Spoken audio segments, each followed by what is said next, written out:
अच्छा मुंशी साहब अल्लाह पाक तुहानू सेहत तंदुरुस्ती देवे, लंबी जिंदगी रहे, तुहाडा साया जिहड़ा ना साडे सिर ते सलामत रखे। हाँ जी हाँ जी हाँ जी। अस्सलाम वालेकुम जी। वालेकुम अस्सलाम। की हाल चाल है? ठीक ठाक। उधर देखना या तेरे वाल देखना? वो वैसे सलाम कर रहा ना माहौल बनाने वास्ते। नहीं भी सलाम देखा तेरे वाल को उधर देखा? विच नूं देख लेना लोकां नाल, बाकी गलत मेरे नहीं नाल मैं बह ही इंज जाना। इंज आ। हाँ तू भी इंज लै ला, ਉਹ ਲੈ ਲਾ ਸਰਾਣਾ ਕੋਈ ਨਹੀਂ, ਉਹ ਪਿਆ ਲੈ ਲਾ ਕੋਈ ਨਹੀਂ, ਵੇਲਾ ਹੀ ਪਿਆ। ਆਪਣੇ ਤਰੀਕੇ ਨਾਲ ਲਾ ਲੈਣਾ। ਹਾਂਜੀ ਸਲਾਮ ਅਲੈਕਮ ਜੀ। ਬਸ ਠੀਕ ਆ। ਹਾਂਜੀ अस्सलाम वालेकुम जी। उम्मीद है सारे दोस्त ठीक होणगे।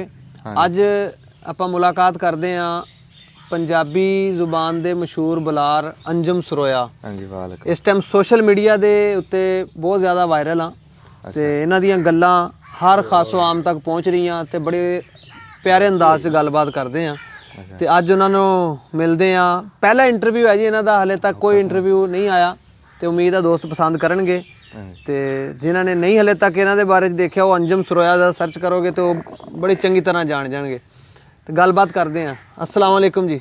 वालेकुम सलाम। की हाल चाल है जी? ठीक ठाक। ठीक हो? हाँ। अंजम साहब बहुत सारे दोस्त बेताब हाँ गल्लां बातां सुनन वास्ते कि जिन्ने चुटकले ते सबक आमोज भी मजाइया भी गल्लां सानू एक मिनट की वीडियो च मिल जांदियां। हाँ जी। ਉਹਦੇ ਪਿੱਛੇ ਕੀ ਕਹਾਣੀ ਆ, ਕਿਵੇਂ ਖਿਆਲ ਆਇਆ, ਕਿਵੇਂ ਤੁਸੀਂ ਇਸ ਦੇ ਸੋਸ਼ਲ ਮੀਡੀਆ ਤੇ ਵੀਡੀਓ ਪਾਣੀ ਸ਼ੁਰੂ ਕੀਤੀਆਂ ਤੇ ਜ਼ਰਾ ਆਪਣੀ ਸਟੋਰੀ ਸੁਣਾਓ ਜ਼ਰਾ, ਕਿਵੇਂ ਗੱਲਬਾਤ ਸ਼ੁਰੂ ਹੋਈ?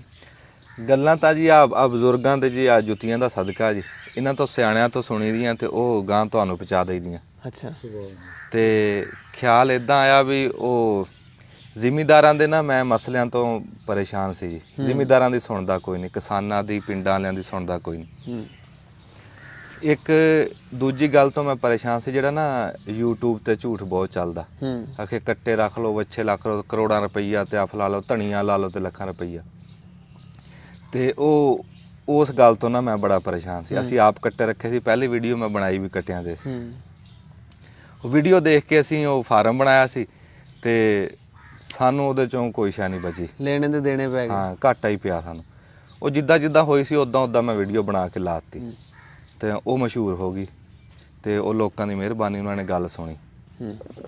ਬਾਕੀ ਫਿਰ ਵੀਡੀਓ ਮੈਂ ਬਣਾਈਆਂ ਜਿਹੜੇ ਸਾਡੇ ਕਿਸਾਨਾਂ ਦੇ ਮਸਾਇਲ ਆ ਹੈ ਵੀ ਖਾਦ ਅਸੀਂ ਲੈਂਦੇ ਆ, ਇੱਕ ਤਾਂ ਦੁੱਗਣੀ ਕੀਮਤ 'ਚ ਲੈਂਦੇ ਆ, ਲਾਈਨਾਂ 'ਚ ਲੱਗ ਕੇ ਲੈਂਦੇ। ਹੁਣ ਚਲੋ ਇਹ ਤਾਂ ਬਾਕੀ ਤਾਂ ਆਮ ਮਸਲੇ, ਹਰ ਬੰਦੇ ਦੀ ਨਿਗਾਹ ਪੈਂਦੀ। ਹੁਣ ਤੁਹਾਨੂੰ ਮੈਂ ਦੱਸਦਾ ਬਈ ਨਹਿਰ ਦੀ ਖਾਟੀ ਕੋਈ ਨਹੀਂ ਕਰਦਾ। ਉਹ ਖਾਟੀ ਗੋਡੇ ਗੋਡੇ ਭੱਲ ਚੜੀ ਹੈ ਤੇ ਅੱਗੇ ਫੌਜ ਕਰਦੀ ਹੁੰਦੀ ਸੀ, ਸਟੂਡੈਂਟ ਕਰਦੇ ਸੀਗੇ, ਸੁਣਦੇ ਸੀ। ਹੁਣ ਉਸ ਪਾਸੇ ਕਿਸੇ ਦੇ ਧਿਆਨ ਹੀ ਕੋਈ ਨਹੀਂ ਤੇ ਉਹ ਆਖੇ ਪਾਣੀ ਤੋਂ ਪਤਲੀ ਸ਼ੈ ਕੋਈ ਨਹੀਂ, ਪਰ ਕਰੂਗਾ ਕੀ, ਉਹ ਪਹੁੰਚਦਾ ਹੀ ਨਹੀਂ। ਸਾਡੇ ਤੱਕ ਪਹੁੰਚਦੇ ਆ ਰੰਗ ਬਰੰਗੇ ਸੱਪ ਤੇ ਜਾਂ ਜੜੀ ਬੂਟੀਆਂ ਦੇ ਬੀ, ਪਾਣੀ ਨਹੀਂ ਨਹਿਰ ਦਾ ਪਹੁੰਚਦਾ। ਅੱਛਾ ਉਹ ਮੈਂ ਗੱਲਾਂ ਬਸ ਉਹ ਕਰਦਾ, ਮੈਂ ਹੋਰ ਕੋਲੋਂ ਤਾਂ ਮੈਂ ਕੋਈ ਨਹੀਂ ਕਰਦਾ। ਹਾਂਜੀ ਹੁਣ ਤੁਸੀਂ ਕਰਦੇ ਤਾਂ ਕੋਲੋਂ ਹੀ ਆ, ਜ਼ਾਹਰਾ ਤੁਹਾਡੇ ਕੋਲੋਂ ਹੀ ਆਉਂਦੇ ਨਹੀਂ ਵੀ ਹੈ ਹੱਡ ਬੀਤੀਆਂ। ਹਾਂ ਹਾਂਜੀ। ਤੇ ਫਿਰ ਜ਼ਾਹਰਾ ਇੰਨਾ ਜ਼ਿਹਨ 'ਚ ਹੈ ਸੀ ਕਿ ਤੁਸੀਂ ਐਵੇਂ ਵਾਇਰਲ ਹੋ ਜਾਓਗੇ, ਮਸ਼ਹੂਰ ਹੋ ਜਾਓਗੇ, ਹਰ ਖਾਸੋ ਆਮ ਤੱਕ ਗੱਲਾਂ ਹੋਣਗੀਆਂ। ਕੱਲ ਵੀ ਵੀਡੀਓ ਦੇਖੀ ਹੈ, ਉਹ ਯੂਕੇ 'ਚ ਇੱਕ ਬੰਦੇ ਨੇ ਉਹਦੇ ਆਪਣੇ 'ਚ ਸ਼ਾਪਿੰਗ ਮਾਲ 'ਚ LCD ਤੇ ਚਲਾਈ ਹੋਈ ਸੀ। ਚਲਾਈ ਹੋਈ ਉਹ ਕਹਿ ਕੇ ਚਲਵਾਈ ਸੀ ਕਿ ਰੂਟੀਨ 'ਚ ਸੀ? ਉਹ ਬੰਦਾ ਨੇ ਹਜੇ ਤਾਂ ਉੱਥੇ ਉਹ ਚੱਲ ਰਿਹਾ ਆਪਣਾ ਮਸੀਹ ਬਰਾਦਰੀ ਦਾ ਕੋਈ ਚੱਲ ਰਿਹਾ ਫੰਕਸ਼ਨ, ਨਹੀਂ ਤਾਂ ਉਹ ਵੱਡੀ ਸਕਰੀਨ ਤੇ ਵੀ ਚੱਲਦੀ ਉੱਥੇ, ਉਹਨੇ ਦਿਖਾਈ ਸੀ ਤੇ ਉਹ ਬਸ ਉਹਨੇ ਵੀਡੀਓ ਬਣਾ ਕੇ ਤੇ ਉਹ ਆਪਣੇ ਪਿਆਰ ਨਾਲ ਸੈਂਡ ਕੀਤੀ। ਵਾਵਾ ਲੋਕੀ ਹੁਣ ਤਾਂ ਰਾਬਤਾ ਕਰਦੇ ਹੋਣੇ। ਹਾਂ ਬੜੇ ਫੋਨ ਬੜੇ ਆਉਂਦੇ ਆ, ਮੋਬਾਈਲ ਗਰਮ ਹੋ ਜਾਂਦਾ, ਬੜੇ ਫੋਨ ਆਉਂਦੇ। ਸਹੀ ਹੋ ਗਿਆ। ਹੋਰ ਠੀਕ ਠਾਕ ਜੀ।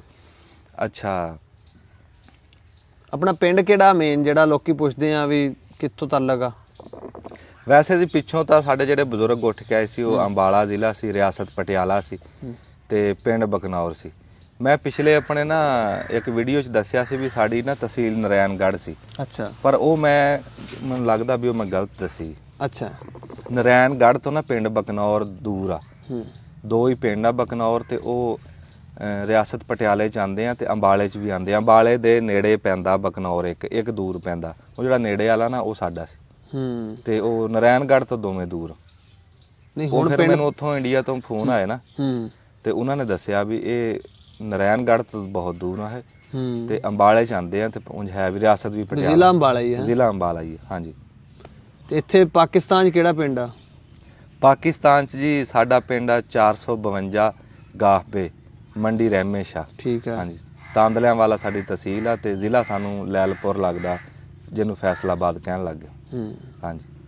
ਅੱਛਾ ਸਰੋਇਆ ਸਾਹਿਬ, ਵੀਡੀਓ ਜਿਹੜੀ ਹੁੰਦੀ ਨਾ, ਉਹ ਅਗਰ ਗੌਰ ਕਰੀਏ ਉਹਦੇ 'ਚ 1 ਮਿੰਟ ਦੀ ਵੀਡੀਓ ਆ ਜਾਂ ਇਹਦੇ ਲਗਭਗ, ਉਸ 'ਚ ਸਾਨੂੰ ਮਜ਼ਾਈਆ ਗੱਲ ਵੀ ਲੱਭ ਜਾਂਦੀ ਆ, ਹਾਂਜੀ ਪੁਰਾਣੀ ਮਿਸਾਲ ਵੀ ਲੱਭ ਜਾਂਦੀ ਆ, ਮਸਲਾ ਵੀ ਸਾਡਾ ਆ ਜਾਂਦਾ, ਹਾਂਜੀ ਠੀਕ ਆ। ਤੇ ਇਹ ਸਾਰੀਆਂ ਗੱਲਾਂ 1 ਮਿੰਟ 'ਚ ਕਵਰ ਕਰਨੀਆਂ ਕੀ ਔਖੀਆਂ ਨਹੀਂ ਬਹੁਤ? ਕਿਵੇਂ ਕਰ ਜਾਂਦੇ ਤੁਸੀਂ 1 ਮਿੰਟ 'ਚ ਹੀ ਸਾਰੀਆਂ ਗੱਲਾਂ?